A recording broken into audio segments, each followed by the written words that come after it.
I've read over 800 books, and these are the stinkers.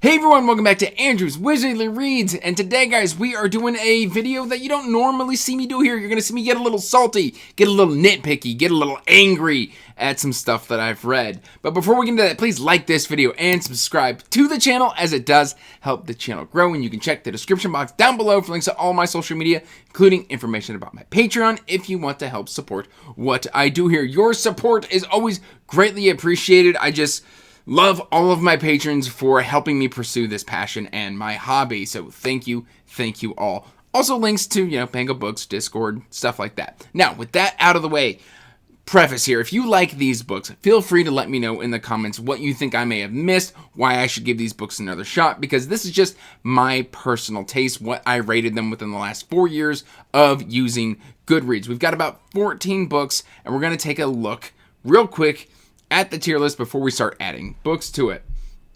So, preface here, we can all be friends at the end of this. Reading is subjective. Let's just get into it. I'm going to keep this mostly spoiler-free. I'm just going to talk about what I didn't like. All right, tier list, like I said earlier.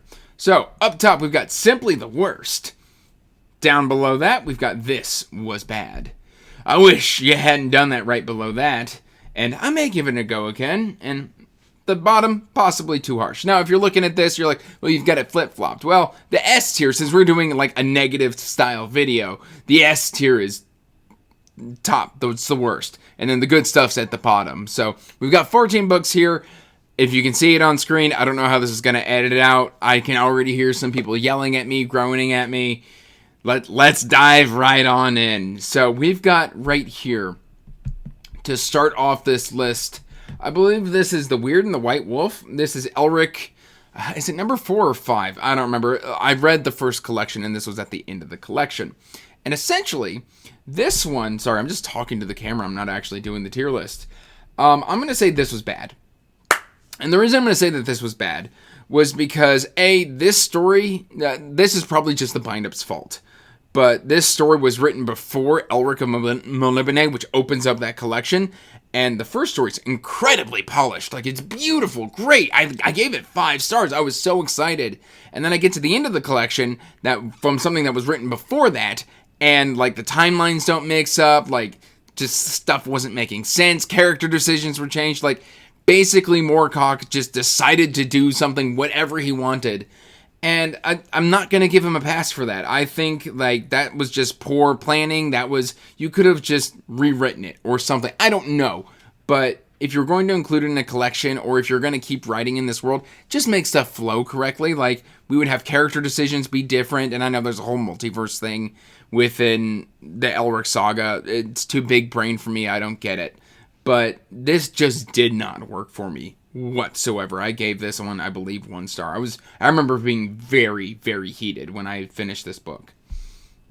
Next up, this one I'm going to catch flack for. This is Cujo by Stephen King. And I'm going to say, I'm not going to give it a go again. I'm going to say, I wish you hadn't done that. I gave this one about 2 stars, maybe 2.5 stars.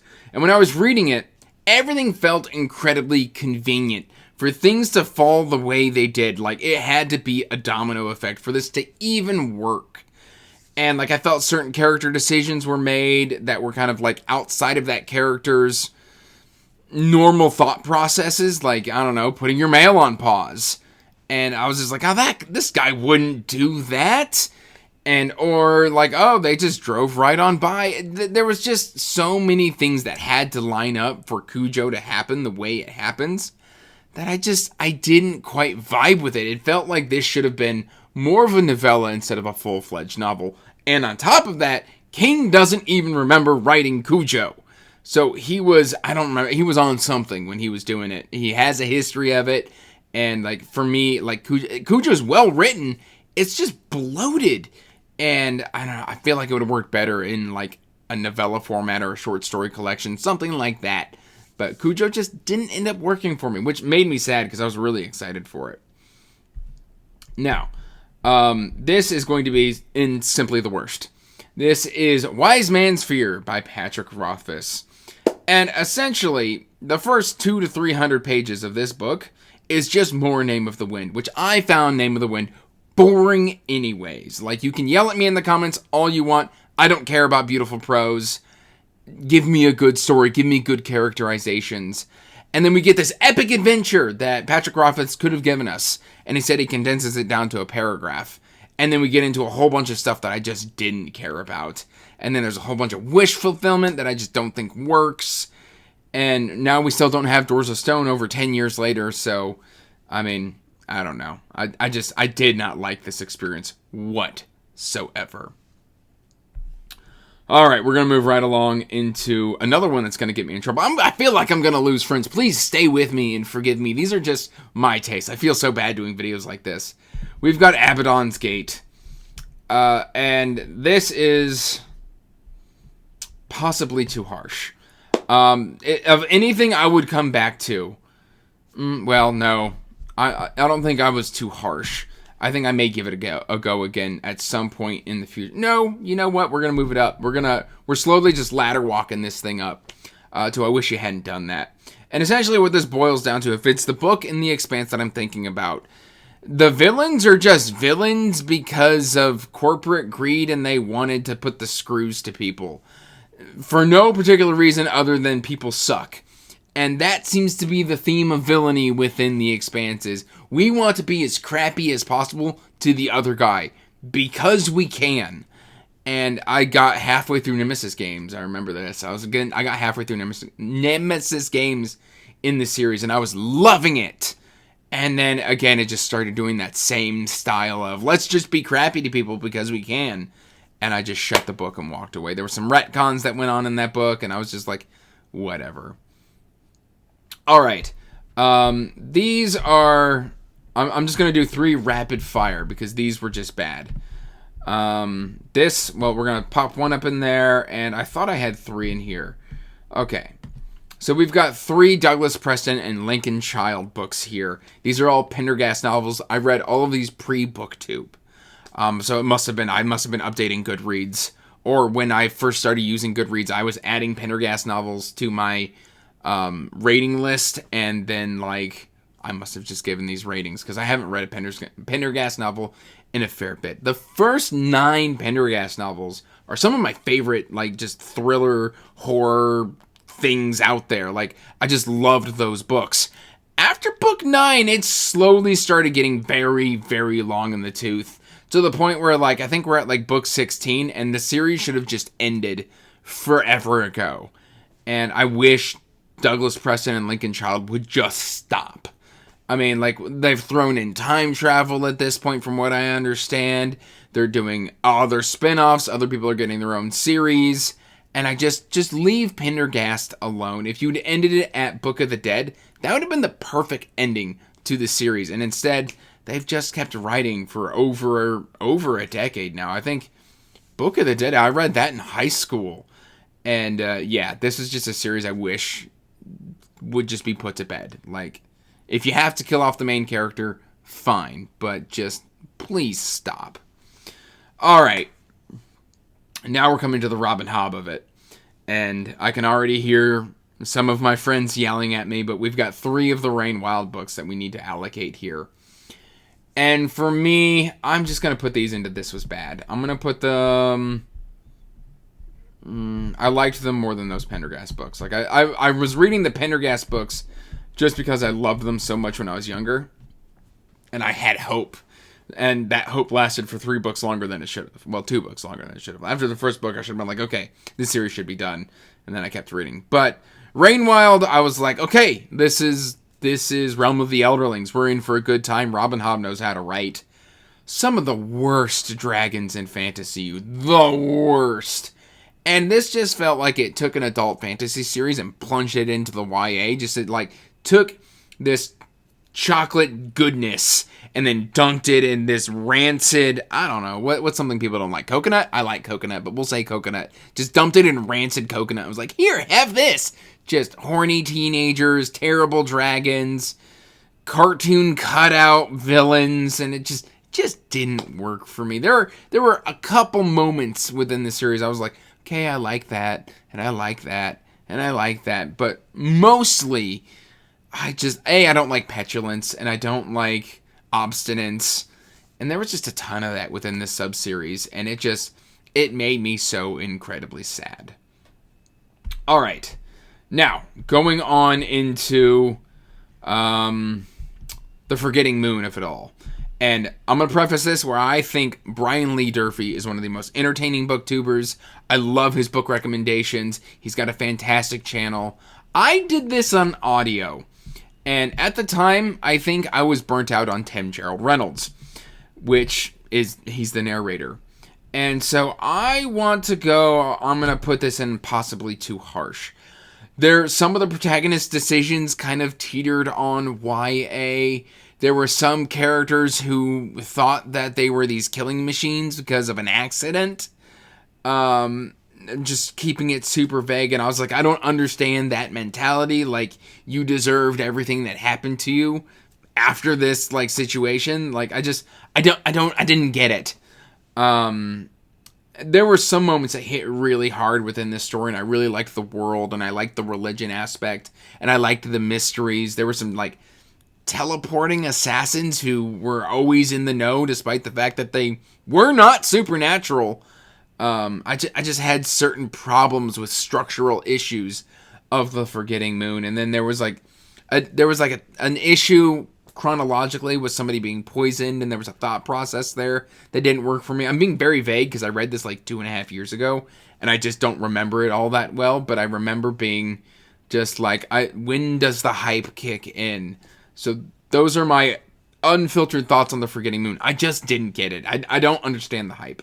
But I do want to reread these physically because, maybe I'm wrong. Probably am wrong. But, we'll see.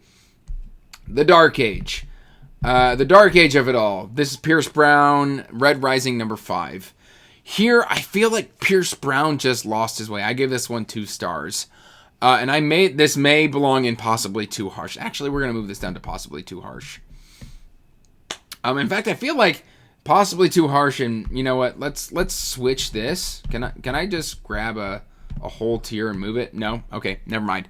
I tried, but basically, I feel like here the story got away from Pierce Brown, and it was just Darrow had tons of plot armor. There wasn't a lot of likable characters. I wasn't really rooting for anybody on the page. There's a lot of dark moments. There's a lot of sadistic, dare I say, torture corn.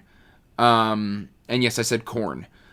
This just didn't feel like it was a Red Rising book. And then there was a bunch of Here Comes the Cavalry. Like, it happens to Darrow. Just Darrow 3 times throughout the story. And I was like, okay, like, this is a little too much. And so overall, it just didn't end up working for me. All right. Going right into I Wish You Hadn't Done That. We've got 2 left. This is Wizard and Glass, number 4 in the Dark Tower. And Before You Come For Me, I know this one is much beloved throughout the series. And I agree that this has some of the best character interactions, some of the most solid story in all of the Dark Tower. I hear you, and I agree with you. What this also has is just horniness and perviness that serves no purpose. We've got this witch who likes to fondle little girls. We've got this old mayor who pops out of fitting rooms and grinds on somebody, and it's just gross, and it doesn't really serve a purpose to the story other than to gross out the reader. And I just wish you hadn't done that, because otherwise this had probably been my favorite Dark Tower book. But it's just these small but frequent unforgivable things in the writing for me, and it just drives me absolutely nuts. I feel like King did himself a disservice with those aspects in this book. It just drove me up the wall. And then Simply the Worst, going right in front of Wise Man's Fear. Nope, Wise Man's Fear, you are not the worst. We've got Poppy War. I do not understand why this book is popular. This is like you've taken an adult fantasy world, you've taken a YA protagonist, and you smashed them together. And then you make her pig-headed, you ignore all logic. They're just insubordinate up to the gills. She doesn't even prove her worth until 2/3 through the story, and yet she gets away with murder. She makes rash decisions. The magic's really cool, and the history and what is the story is based off, fantastic. But Rin as a main protagonist, she could walk into a city, see a massacre, but she sees somebody she knows doing drugs, and that's worse than the murdered women, men, babies. All of that is just somehow negated by watching somebody do drugs. And it's just, and then she's a hypocrite later in the series. And I DNF'd book 2 within, I think, 2 chapters after she immediately becomes a hypocrite. I didn't get it. I thought it was a cool magic system, but it's just an utter failure to launch. And it just also like borrowed some elements from Name of the Wind. And I'm sorry, but early on in the story, if you deprive yourself of sleep, this is basic human things, and this is something that my autism just latches onto because it's not factual at all. If you deprive yourself of sleep to cram and study, you perform worse on exams. You don't do better.